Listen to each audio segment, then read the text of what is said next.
Hello and welcome to all of you. आज हम लोग NCERT book class 8th science के चैप्टर 6 को पढ़ने वाले हैं। तो चैप्टर 6 का जो नेम है कंबस्सन एंड फ्लेम।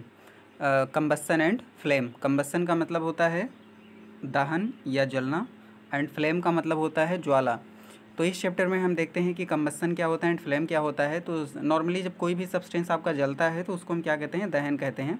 जैसे कि आप यहाँ पे इसमें देख पा रहे हैं कि कोई सब्सटेंस है जो यहाँ पे आपको जलाया जा रहा है। इसमें बर्निंग ऑफ मैग्नीशियम, तो जो मैग्नीशियम का एक तार होता है या एक रिबन होता है, उसको जब यहाँ पे हम जलाते हैं तो ये देखिए इस तरीके से यहाँ पे जलता है, जो आप यहाँ पे देख पा रहे हैं। तो इसी को हम कंबस्शन बोलते हैं। कोई भी चीज़ जब जलता है, लकड़ी, कोयला या मिट्टी का तेल, जब वो आग या फ्लेम से जलता है या बिना फ्लेम के वो ग्लो के साथ जलता है, तो इसको हम कहते हैं बर्निंग या इसको हम कंबस्शन कहते हैं। इसको हमको ध्यान देना है। अब इसको हम रीड करते हैं। We use different kinds of fuel for various purposes at home. हम अपने घर पर बहुत सारे उद्देश्यों के लिए विभिन्न प्रकार के फ्यूल का उपयोग करते हैं। तो फ्यूल क्या होता है? Anything from which we get energy on burning is called fuel. तो कोई भी चीज़ जिसको हम जलाकर एनर्जी गेन करते हैं उसको हम क्या कहते हैं? फ्यूल कहते हैं। तो ये हमेशा आपको याद रखना है। तो यहाँ पे लिखना है we use different kinds of fuel for various purposes at home. हम अपने घर पर बहुत सारे उद्देश्यों के लिए हम फ्यूल का यूज करते हैं। In industry and for running automobiles. Industry में भी, और कुछ ऐसे ऑटोमोबाइल्स होते हैं जिनको चलाने के लिए या यूँ कहीं कि सभी के लिए लगभग हम फ्यूल का यूज करते हैं। अगर इलेक्ट्रिक वाहन नहीं है तो उसके लिए हम क्या करते हैं? फ्यूल का ही यूज करते हैं। कई नियम few fuels used in our homes. जो हमारे घर में यूज होने वाले कुछ फ्यूल हैं उनका क्या आप नाम बता सकते हैं? तो सबसे जो फेमस फ्यूल है आपका एलपीजी है, लिक्विड पेट्रोलियम गैस है, जो हम यूज करते हैं। तो यहाँ पे देखिए name a few fuels used in trade and industry. और कुछ ऐसे फ्यूल्स का आप नाम बताइए जो कि ट्रेड एंड इंडस्ट्री में यूज होते हैं। What fuels are used for running automobiles. और कौन से ऐसे फ्यूल हैं जिनको हम ऑटोमोबाइल्स को रन करने में यूज करते हैं? तो देखिए जो हमारे घर में यूज होने वाला फ्यूल है वो आपका एलपीजी, लिक्विड पेट्रोलियम गैस हो गया, जो गैस का सिलेंडर हमारे घर में होता है। और फ्यू फ्यूल्स ऐसे होते हैं जो कि ट्रेड और इंडस्ट्री में यूज होते हैं। तो ट्रेड और इंडस्ट्री में यूज होने वाले जो फ्यूल्स हैं आपका, जैसे कोयला हो गया, पेट्रोल हो गया, डीजल हो गया, ये ट्रेड और इंडस्ट्री में यूज होने वाले फ्यूल्स हो गए। आगे यहाँ पे देखिए what fuels are used for running automobiles. तो ऑटोमोबाइल्स के यूज करने के लिए जैसे सीएनजी होता है, पेट्रोल, डीजल, ये सभी होते हैं, ऑटोमोबाइल्स को चलाने के लिए यूज में आते हैं। आगे यहाँ पे देखिए जो आपका लिस्ट होगा इन सब के लिए क्या होगा? और list will contain fuels like cow dung. आपका जो लिस्ट होगा वो काउडंग यानी गाय के गोबर से बना हुआ जो कंडा या लकड़ी जो होता है, इसको हम यहाँ पे इंक्लूड कर सकते हैं। आगे देखिए वुड, लकड़ी, कोल, कोयला को, चारकोल को यूज कर सकते हैं, petrol, diesel, compressed natural gas etcetera. तो यहाँ पे जितने भी फ्यूल्स की हम बात करेंगे उसमें इन सारी चीज़ों को हम यहाँ पे इंक्लूड कर सकते हैं। You are familiar with the burning of a candle. आप एक कैंडल के बर्निंग से परिचित हैं कि कैंडल किस तरीके से बर्न करता है, इसको आप जानते हैं। What is the difference between the burning of candle and burning of a fuel like coal. तो जो कैंडल के जलने में और अगर एक कोयला जल रहा है तो इन दोनों के जलने में क्या अंतर होता है? क्या कभी आपने इसको नोटिस किया है? तो आइए आगे देखते हैं। Maybe you we are able to guess right. तो ऐसा हो सकता है कि आपने सही अनुमान लगाया हो। आपको क्या लगता है कि कैंडल के जलने में और कोयले के जलने में क्या अंतर होता है? तो इसमें अंतर होता है जैसा कि नीचे लिखा गया है, candle burns with a flame whereas coal does not. जो कैंडल होता है एक फ्लेम के साथ जलता है। कैंडल किसके साथ जलता है? एक फ्लेम के साथ जलता है।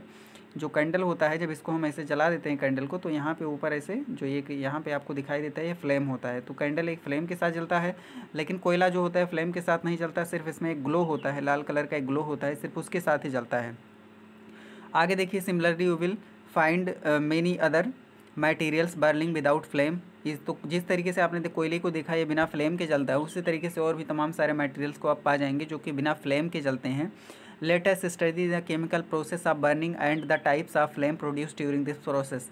तो चलिए हम यहाँ पे बात करते हैं कि जो कितने प्रकार जो केमिकल होता है, केमिकल प्रोसेस होता है बर्निंग का, ये कैसा होता है और कितने प्रकार के फ्लेम होते हैं जो कि बर्निंग के द्वारा प्रोड्यूस किए जाते हैं। तो उनके बारे में आगे हम यहाँ पे रीड करते हैं। तो व्हाट इज कंबस्शन। कंबस्शन का मतलब इसको हिंदी में क्या कहते हैं? दहन कहते हैं। कंबस्शन का मतलब क्या होता है? दहन, या इसको जलना भी कह सकते हैं। लेकिन इसका जो जलने के लिए जैसे बर्निंग हम यूज करते हैं बर्निंग, लेकिन यहाँ पे इसके लिए जो साइंटिफिक वर्ड है बर्निंग के लिए उसको हम क्या कहते हैं? कंबस्शन कहते हैं। तो याद रखना कंबस्शन का मतलब होता है जलना और इसको हम दहन कहते हैं हिंदी में। जैसे बर्निंग का मतलब जलना, उसी तरीके से कंबस्शन का मतलब दहन होता है। आगे इसमें रीड करते हैं। Recall the activity of burning of magnesium ribbon performed in class 7। तो क्लास 7 में आपने मैग्नीशियम रिबन को जलने की एक्टिविटी यहाँ पे कर रखे होंगे।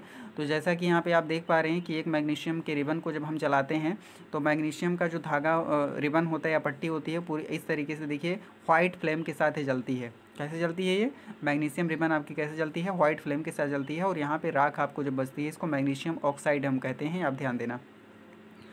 तो यहाँ पे आप देखिएगा जो आपने क्लास 7 में इस एक्टिविटी को किया था इसको आप याद करिएगा।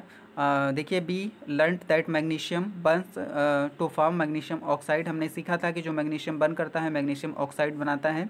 And produces heat and light, और हीट एंड लाइट को प्रोड्यूस करता है। हीट एंड लाइट यानी ऊष्मा और प्रकाश को ये निकालता है, जनरेट करता है। We can perform a similar activity with a piece of charcoal. इसी तरीके की एक्टिविटी हम चारकोल के टुकड़े के साथ भी कर सकते हैं।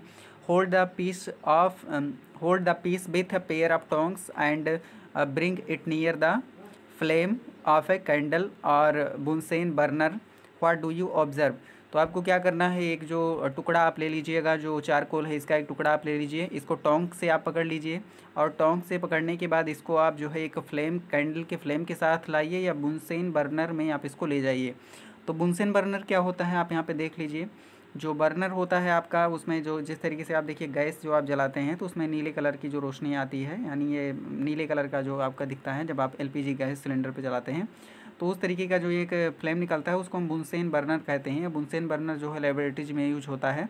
ये जो है धुआं नहीं देता है और इसका जो है नीले कलर की फ्लेम होती है, बहुत ज़्यादा हीट देता है। तो इससे यहाँ पे उसके पास आपको ले जाना है। तो ये आपका बुनसेन बर्नर यहाँ पे दिया गया है। तो यहाँ पे देखिए आप क्या देखेंगे, जब आप कोयले को किसी कैंडल के पास में या बुनसेन बर्नर में आप इसको ले जाएंगे तो आप इसमें क्या देखेंगे। तो क्या देखेंगे आप इसमें रेड करिए। We find that charcoal burns in air. तो हम ये प्राप्त करते हैं कि जो चारकोल है हवा में जलने लगता है। We know that coal too burns in air. हम यह भी जानते हैं कोयला भी हवा में क्या होता है, जलता है। प्रोड्यूसिंग कार्बन डाइऑक्साइड, ये कार्बन डाइऑक्साइड प्रोड्यूस करता है हीट एंड लाइट, हीट और लाइट। तो कोई भी जब जैसे चारकोल हो या कोयला हो जब ये दोनों चलते हैं तो क्या क्या प्रोड्यूस करते हैं, कार्बन डाइऑक्साइड प्रोड्यूस करते हैं और हीट प्रोड्यूस करते हैं और लाइट, ये तीन चीज़ों के यहाँ पे प्रोड्यूस करते हैं। तो जो हीट एंड लाइट होता है ये एनर्जी के फॉर्म्स होते हैं और कार्बन डाइऑक्साइड तो आपका एक गैस होता है जो कि बर्निंग के थ्रू आपका यहाँ पे प्रोड्यूस किया जाता है। तो इधर देखिए आपका ये जो दिया है ये आपका मैग्नीशियम की बर्निंग दी गई है, चित्र में आपको दिख रहा है, बहुत अच्छे से इसमें दिखाया गया है। और उसके बाद में देखिए जो व्हाट इज कम्बशन, यहाँ पे आपको एक क्वेश्चन दिया गया था, व्हाट इज कम्बशन यानी जलना क्या है या दहन क्या है, हिंदी में इसको हम कह सकते हैं व्हाट इज कम्बशन क्या होता है। तो उसका यहाँ पे डेफिनेशन दिया है, a chemical process in which substance reacts with oxygen to give off heat is called combustion. तो ये एक ऐसा केमिकल प्रोसेस जिसमें कोई सब्सटेंस रिएक्ट करता है, ऑक्सीजन के साथ रिएक्ट करता है, to give heat is called combustion.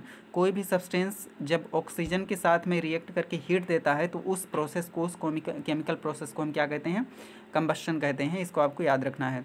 The substance that undergoes combustion is said to be combustible. तो एक ऐसा पदार्थ जो कि कम्बशन के अंडरगो होता है, यानी जो पदार्थ जलता है उसको हम क्या कहते हैं, कम्बसिबल कहते हैं। जैसे अगर हम कोयले को यहाँ पे जलाएं तो कोयला जलता है आग में, तो इसलिए कोयला कम्बसिबल हो गया। लेकिन अगर यहाँ पे पत्थर के टुकड़े को हम जलाएंगे तो पत्थर का टुकड़ा नहीं जलेगा, तो ये अनकम्बसिबल या नॉन कम्बसिबल आपका हो जाएगा। आगे देखिए, it is also called fuel. तो कोई भी सब्सटेंस जो कि कम्बसिबल है, जिसको हम जलाने पे जलता है, जलने के बाद हीट एंड एनर्जी देता है, उसको हम फ्यूल कहते हैं। तो जो कम्बसिबल है उसको हम क्या कहते हैं, फ्यूल कहते हैं। What is fuel, fuel is a combustible substance. Fuel क्या होता है, एक कम्बसिबल सब्सटेंस होता है। इसको हम दूसरे वर्ड्स में कह सकते हैं, anything which gives us heat and light on burning is called fuel। तो कोई भी चीज़ जिसको हम जला के हीट एंड लाइट गेन करते हैं उसको हम फ्यूल कहते हैं, या कोई भी चीज़ जो कम्बसिबल हो, जो जल सके, उसको हम फ्यूल कहते हैं। तो इसको इस तरीके से आप डिफाइन कर सकते हैं कि फ्यूल क्या होता है। द फ्यूल में भी सॉलिड, लिक्विड और गैस। जो फ्यूल होता है वो सॉलिड हो सकता है, लिक्विड हो सकता है और गैस हो सकता है। कैसे हो सकता है, देखिए जो फ्यूल है जिसको जला के हम एनर्जी गेट करते हैं, जैसे आप कोयला देखिए एक सॉलिड है, इसको जलाएंगे तो हीट एंड एनर्जी आपको मिलेगी, हीट एनर्जी इसमें मिलती है, तो ये सॉलिड फ्यूल हो गया। लिक्विड फ्यूल में आपका केरोसिन ऑयल हो गया, पेट्रोल डीजल हो गया, लिक्विड होते हैं, जलाने पर ये हीट एंड लाइट देते हैं, तो इसलिए अभी फ्यूल हो गए। और गैसेस फॉर्म में एलपीजी, लिक्विड पेट्रोलियम गैस आपका जो होता है, या सीएनजी जो होता है, इसको जब हम जलाते हैं तो इससे हमको गैस में हीट निकलती है। तो इसलिए ये सभी क्या हैं, जो फ्यूल होते हैं वो तीनों स्टेट में हो सकते हैं, सॉलिड में भी, लिक्विड में भी और गैस, तीनों स्टेट में ये हो सकते हैं। आगे इसमें लिखा गया है, sometimes light is also given off during combustion either as a flame और एज ए ग्लो। तो कई बार ऐसा होता है जो कम्बशन होता है उसके साथ में ग्लो भी रहता है और उसमें हीट एंड लाइट दोनों एक साथ में निकाली जाती है। तो यहाँ पे आपको ध्यान देना है, कभी कभी क्या होता है जो लाइट भी दी जाती है जब बर्निंग के साथ में। जैसे जब हम कोई कैंडल जलाते हैं तो कैंडल में देखिए हीट के साथ में आपका जो है लाइट भी बहुत ज़्यादा मात्रा में निकलता है। और जैसे जब कोयला जलता है तो कोयले में फ्लेम तो कोई नहीं होता है, लेकिन इसमें कोयला जो रेड कलर का होकर उसमें एक ग्लो रहता है, एक चमक उसमें आ जाती है जलते टाइम। तो ये आपको याद रखना है। इसमें देखिए आगे दिया गया in the reactions mentioned above magnesium and charcoal are combustible substances. तो ऊपर जो आपको रिएक्शन दिया गया है, चाहे आपका मैग्नीशियम का जलना हो गया, चारकोल का जलना हो गया, ये सभी क्या होते हैं? कंबस्टिबल सब्सटेंसेज होते हैं। जो मैग्नीशियम है या आपका जो चारकोल है, ये सभी क्या होते हैं? कंबस्टिबल सब्सटेंसेज होते हैं। तो चारकोल क्या होता है? जो लकड़ी होती है उसको बताएं हम, चारकोल क्या होता है। लकड़ी की जब जल रही हो, लकड़ी एकदम लाल हो जाए तो उसमें थोड़ा सा पानी डाल दीजिए, तो काला पदार्थ जो बचेगा उसको हम क्या कहते हैं? चारकोल कहते हैं। और कोयला जो होता है उसको हम माइनिंग करके निकालते हैं, वो आपका मिनरल एक होता है। देखिए यहाँ पे कितना अच्छा इसमें टॉपिक दिया है। इसको देखिए, बूझो कुछ कह रहा है, we are told that food is a fuel for our body. हमको बताया गया है कि जो फूड होता है, जो हमारा भोजन होता है, हमारे शरीर के लिए एक फ्यूल होता है। तो ये कैसे हमारे शरीर के लिए फ्यूल होता है, इसको हम यहाँ पे देखते हैं।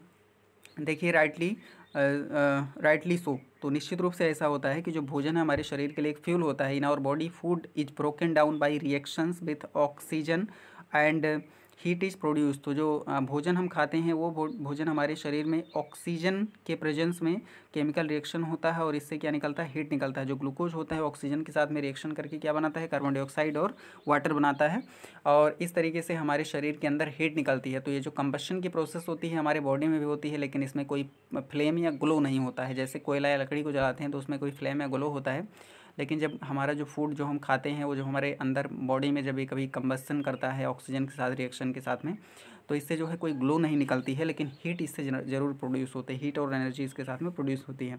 देखिए we learn that in class 7, तो इसको हमने क्लास 7th में पढ़ा हुआ है, क्योंकि वहाँ न्यूट्रिशन वगैरह के टॉपिक्स इसमें दिए गए हैं। आगे देखिए इसमें दिया है एक्टिविटी 6.1, एक आपको इसमें एक्टिविटी दी गई है। इस एक्टिविटी को आप घर पे भी कर सकते हैं। Collect some materials like straw. कुछ मटेरियल्स आप यहाँ पे इकट्ठा कीजिए, जैसे स्ट्रॉ हो गया यानी घास पतवार या जो घास वगैरह हो, सूखी घास, match sticks, kerosene oil, paper, iron nails, stone pieces, glass etcetera. तो इस तरीके की जितनी भी चीज़ें यहाँ पे थोड़ा सा कलेक्ट करिएगा under the supervision of your teacher. तो अपने टीचर के सुपरविजन में, यानी टीचर आप टीचर के देख रेख में, यानी जो सावधानियाँ बताई जाएँ उसको आप फॉलो करिएगा, क्योंकि इससे दुर्घटना ना हो जाए।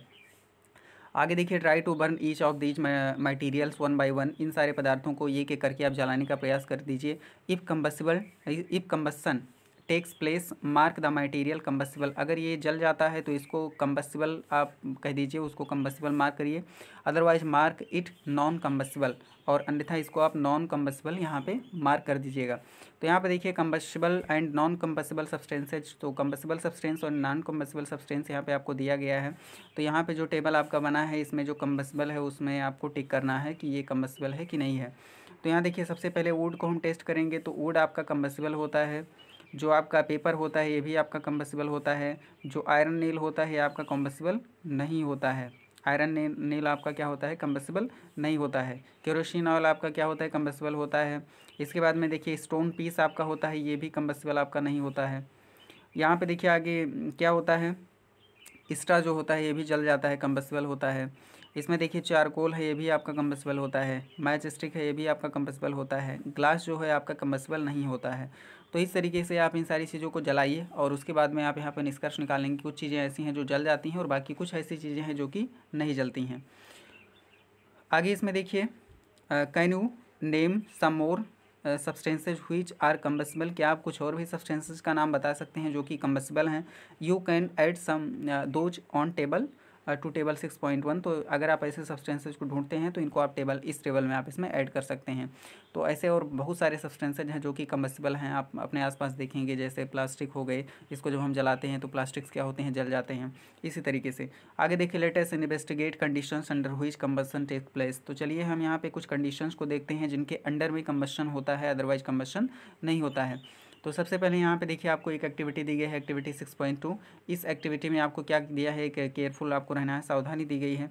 यहाँ पे देखिए एक्टिविटी 6.2 क्वेश्चन, यहाँ पे सावधानी दी गई है, be careful while hunting burning candle. तो जो बर्निंग कैंडल है इसको जब भी आप पकड़ें तो थोड़े से सावधान हो जाइए, क्योंकि इससे दुर्घटना हो सकती है, आपके हाथ जल सकते हैं। आगे देखिए फिक्स है lighted candle on A table, किसी एक टेबल पर आप जो है एक लाइटेड एक जलता हुआ कैंडल आप रखिए। Put a glass chimney over the candle and rest it on a few wooden blocks. तो जो आपका एक ग्लास की चिमनी है, इसको जो लकड़ी के कुछ टुकड़े हैं उसके ऊपर आप इसको रखिएगा। In such a way that air can enter the chimney. तो इसको इस तरीके से आप रखिएगा कि जो एयर है वो चिमनी में जा सके। जैसे यहाँ पे आप देखिए ग्लास का एक सिलेंडर है और ये नीचे से खुला है और ये ऊपर से भी खुला है, और इसको पहले आप कैंडल को यहाँ मेज पे रखिएगा। उसके बाद दो लकड़ी रख के और इस लकड़ी के ऊपर आप इसको रखिएगा जिससे इसके अंदर से हवा जा सके। यहाँ जो नीचे है जो लकड़ी का ब्लॉक आप यहाँ रखें इस तरीके से जा सके। तो पहले कंडीशन में आपको ऐसे रखना है। और दूसरी कंडीशन में आप मोमबत्ती को यहाँ बीच में रखेंगे कैंडल को, और उसके बाद में ये जो आपका ये जो आपका ग्लास की जो चिमनी है इसको ऐसे रख देंगे और ऊपर आपको खुला रखना है। और तीसरे कंडीशन में आप क्या करेंगे, ग्लास की चिमनी और यहाँ कैंडल रखने के बाद में ऊपर पूरी तरीके से कार्डबोर्ड से आप इसको ढक देंगे। तो ये 3 कंडीशन यहाँ पे दिए गए हैं, इसको हम रीड कर लेते हैं इसी चीज़ को जो यहाँ पे लिखा गया है। अब यहाँ पे देखिए एक्सपेरिमेंट देखिए, to show that air is essential for burning. तो ये एक ऐसा एक्सपेरिमेंट है जो ये दिखाएगा कि बर्निंग के लिए हवा बहुत ज़रूरी होता है। अगर हवा नहीं है तो बर्निंग नहीं हो पाएगी, बर्निंग या कंबस्शन आपका नहीं हो पाएगी। तो यहाँ पे देखिए इस तरीके से आप रखिएगा। देखिए यहाँ पे observe what happens to the flame. तो पहले कंडीशन में जब आप लकड़ी के ऊपर जब आप चिमनी को रखते हैं तो फ्लेम के साथ क्या होता है, आप इसको ध्यान से देखिएगा। तो यहाँ पे जो फ्लेम है बिल्कुल एकदम चमकता हुआ रहेगा, फ्लेम में किसी प्रकार का कोई अंतर नहीं आएगा। चिमनी से बाहर जब कैंडल था उस केस में जैसा फ्लेम था ठीक वैसा ही फ्लेम आपको चिमनी के अंदर मिलेगा जब हम चिमनी के नीचे एक लकड़ी के गुटके 2 रख देते हैं। आगे देखिए, now remove the block and let the chimney rest on the table. तो दूसरे केस में आप क्या करेंगे, जो यहाँ पे ब्लॉक दिया है उसको आप हटा दीजिएगा। ये जो यहाँ पे ब्लॉक्स रखे थे इसको आप हटा दीजिएगा और चिमनी को जस्ट इसको मेज के ऊपर आप रख दीजिएगा। उस केस में यहाँ पे आपको क्या होगा, यहाँ पे देखिएगा फिगर 6.2b यहाँ पे जो दिया गया है। अगेन ऑब्जर्व द फ्लेम, तो दोबारा आप फ्लेम को देखिए। Finally put a glass plate over the chimney, और सबसे अंत में जो चिमनी है इसके ऊपर एक ग्लास का प्लेट रख दीजिएगा। अब इसके ऊपर आप ग्लास का प्लेट ही रखेंगे या कोई लकड़ी का भी रख सकते हैं, लेकिन लकड़ी का प्लेट यहाँ पे जल सकता है इसलिए लकड़ी का ना रख के ग्लास का प्लेट रखिएगा। फिगर 6.c जो सी आपका दिया है, वॉच द फ्लेम अगेन। इसके बाद फ्लेम को आप अगेन देखिएगा, दोबारा देखिएगा। What happens in the 3 cases, तो इन तीनों केसेज में क्या होता है ध्यान देखिएगा। Does the flame flicker off, क्या जो आपका जो फ्लेम है वो बुझ जाता है। तो निश्चित रूप से जो तीसरा कंडीशन है सी वाला फिगर है उसमें आपका कैंडल बुझ जाएगा। Does it flicker and give smoke, तो क्या है कभी कभी फ्लिकर करके स्मोक भी देता है। आगे देखिए, does it burn unaffected, can you infer anything at all about, ध्यान ध्यान देखिए, डज इट बर्न अनइफेक्टेड, क्या ये बिना प्रभावित हुए जलता है। Can you infer anything at all about the role played by air in the process of burning, क्या आप यहाँ पे ये जो आपने एक्सपेरिमेंट किया इसमें हवा की क्या भूमिका है, इसको आप कुछ इन्फर कर सकते हैं। इन्फर करने का मतलब थोड़ा सा अनुमान लगाना, कि आप इसका अनुमान लगा सकते हैं कि इन सारे प्रोसेस में हवा का क्या रोल था। तो चलिए इसको हम देखते हैं। ध्यान दीजिएगा, जो पहला कंडीशन था जब हमने इसको लकड़ी के ऊपर रखा चिमनी को और नीचे से हवा इसके अंदर जा रही थी, तो इस केस में जो मोमबत्ती थी बहुत अच्छे तरीके से जल रही थी। लेकिन जब आप यहाँ पे चिमनी को बिल्कुल मेज पे रख दिए, हवा अंदर से नीचे से कोई हवा नहीं जा रही थी, तो ये आपका क्या होता है, जो आपका कैंडल है बुझ जाता है और बुझने के बाद में यहाँ पर क्या देता है, धुआँ देता है। बुझने के बाद क्या देता है, धुआँ देता है। लेकिन यहाँ पर आप देखेंगे तीसरे कंडीशन में जब हम इसके ऊपर एक ग्लास का टुकड़ा रख देते हैं तो कैंडल आपका बुझ जाता है लेकिन कोई भी धुआँ यहाँ पर नहीं निकलेगा। तो ये तीनों कंडीशन यहाँ पे होता क्या है वास्तव में, कि यहाँ पे देखिए पहले जो बर्निंग होती है उसके लिए हवा बहुत ज़रूरी है। अगर हवा कहीं बाहर से नहीं जाएगी तो उसके अंदर क्या होती है, बर्निंग नहीं हो पाएगी। और दूसरे कंडीशन में देखिए, जो यहाँ पे चूँकि हवा जो है ये ऊपर को जाएगी, क्योंकि ये हवा पूरी गर्म हो जाएगी तो सारी हवा ऊपर को जाएगी, यानी ठंडी हवा इसके अंदर आ नहीं पाती है, और इसलिए यहाँ पे देखिए ये जो है क्या हो जाएगा, बुझ जाएगा। लेकिन जब इसको हम पूरी तरीके से बंद कर देते हैं तो बंद करने के बाद में ना तो बाहर से हवा जा रहा है ना अंदर से है, तो जितना हवा है यहाँ पे क्या हो जाएगा, थोड़ी देर में बुझ जाएगा। ऐसा इसलिए होता है क्योंकि जो हमारा हवा होता है उसमें आप जानते हैं 21% के आसपास में ऑक्सीजन होता है हवा में, तो बर्निंग के लिए ऑक्सीजन बहुत ज़रूरी होता है। तो यहाँ पे देखिए जो इस ग्लास चिमनी के अंदर जो ऑक्सीजन होता है पहले इस कैंडल को जलाने में यूज करता है, और जो ऑक्सीजन की कमी होती है तो नीचे से हवा के द्वारा ऑक्सीजन इसको मिलता रहता है। इस केस में देखिए पहले जो ऑक्सीजन यहाँ पे होता है, ये ऑक्सीजन पूरा यहाँ पे मिलता है, उसके बाद में बहुत हल्की मात्रा में ऑक्सीजन बाहर से भी आता है। तो इसलिए यहाँ पे जब ये बुझता है तो इस थोड़ी बहुत ऑक्सीजन इसको मिलती रहती है, इसलिए ऑक्सीजन और यहाँ पे जो वैक्स होता है मिला के यहाँ पे धुआं बना देते हैं। लेकिन जब आप तीसरे केस में देखते हैं, ऊपर जब इसके ग्लास का प्लेट हम रख देते हैं और नीचे से कोई हवा नहीं जा रही हो तो सबसे पहले जो ग्लास के चिमनी के अंदर जितने भी आपके ऑक्सीजन होता है, पूरा ऑक्सीजन यहाँ पे ख़त्म हो जाता है, क्योंकि बर्निंग के द्वारा ऑक्सीजन जितना होता है वो कार्बन डाइऑक्साइड में कन्वर्ट हो जाता है। तो इसके अंदर जलने के लिए कोई ऑक्सीजन नहीं बचता है और इसलिए क्या होता है, बुझ जाता है। तो ये पूरा यहाँ पे प्रोसेस होता है। चलिए इसको थोड़ा सा आगे देखते हैं, इसमें क्या लिखा गया है।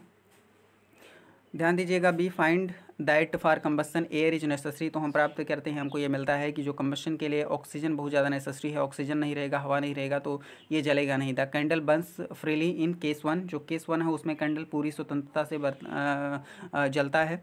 आगे देखिए, when air can enter the chimney from below, जहाँ पे जो हवा होती है वो चिमनी के नीचे से एंटर कर सकती है। इन केस बी, और केस बी में क्या होता है, when air does not enter the chimney from below, तो हवा में जो है चिमनी के नीचे से नहीं एंटर करता है। दूसरे केस में the flame flickers and produces smoke, तो जो आपका जो फ्लेम है वो फ्लिकर कर जाता है या ये बुझ जाता है और ये क्या करता है, धुआं देता है, स्मोक देता है। In case C, the flame finally goes up because the air is not available, और जो पॉइंट सी होता है इसमें क्या होता है, जो कैंडल होता है पूरी तरीके से ऑफ हो जाता है, क्योंकि इसमें जो है हवा बिल्कुल भी अंदर नहीं जा पाता है। तो ये आपको ध्यान देना है। जो ये केस है इसको यहाँ पे देखिए, कुछ ऐसे केसेस जो होते हैं जिनमें ये बुझेगा और अगर ये जलेगा तो बहुत धीरे धीरे जलेगा और ये थोड़ा थोड़ा क्या देगा, धुआं देगा, क्योंकि ये धुआं तब देता है जब इसमें प्रॉपर अमाउंट में ऑक्सीजन इसके पास नहीं पहुँच जाता है। लेकिन तीसरी कंडीशन में ये पूरी तरीके से क्या होता है, बुझ जाता है। तो बुझ क्यों जाता है, क्योंकि ऑक्सीजन इसको ना तो बाहर से मिलता है ना ही अंदर से मिलता है, और इस केस में थोड़ी बहुत ऑक्सीजन इसको बाहर से मिलती है, इसलिए बहुत हल्का हल्का जो है टिमटिमाता हुआ जलता रहता है। तो चलिए इसको देखते हैं इस तरीके से। तो इसलिए हमने यहाँ पे क्या देखा कि बर्निंग के लिए जो ऑक्सीजन है बहुत ज़्यादा एजेंशियल है, ऑक्सीजन होना बहुत ज़रूरी है।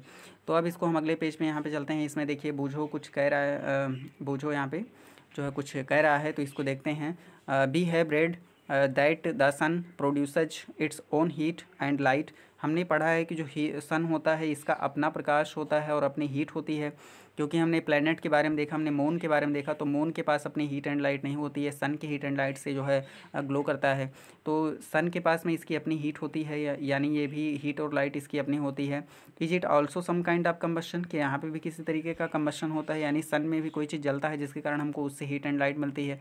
तो जो सन होता है उसमें एक्चुअल में कम्बशन नहीं होता है, उसके अंदर न्यूक्लियर रिएक्शन होता है। उसके अंदर क्या होता है, न्यूक्लियर रिएक्शन होता है, उसके अंदर कम्बशन नहीं होता है। इसके बारे में आप हायर क्लासेज में पढ़ेंगे।